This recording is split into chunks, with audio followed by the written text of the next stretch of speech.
So if you, like me, struggle with distance control, I'm going to show you how I managed to go from one of the worst putters on tour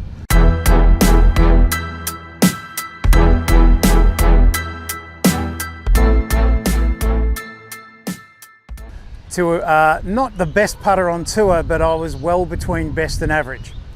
And it's one simple concept. So many years ago, I gave up playing golf on tour because I was a poor putter. And poor putter ranged from missing short putts to having really poor distance control. And I think that's where it started. And the problem was I had the wrong concept. I'll show you what I used to do.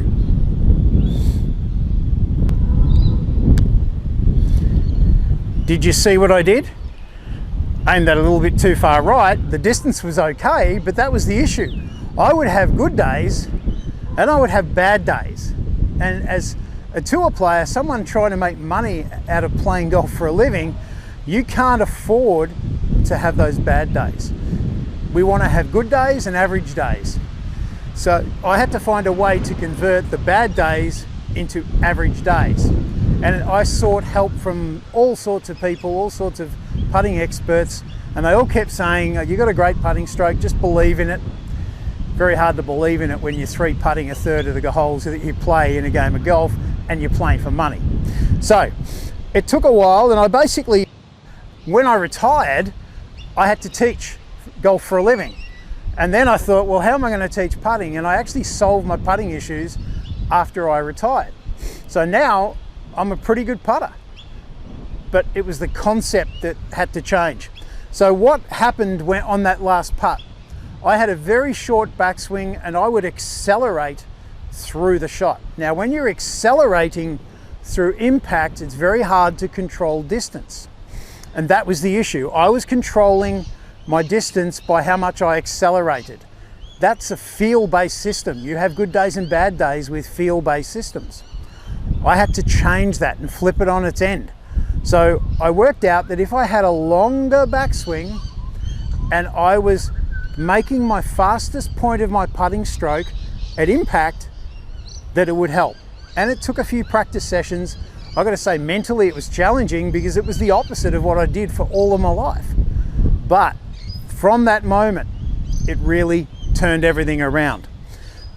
If you're struggling with these longer putts, you've got to increase your backswing and then just decrease your follow through.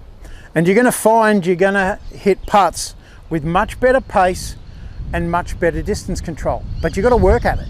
It is the opposite of what you think. So it's when I take my practice swing, I'm always exaggerating my backswing.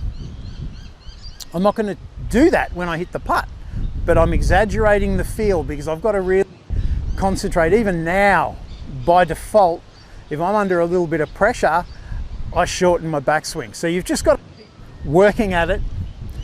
Just got to keep working on that length of backswing issue.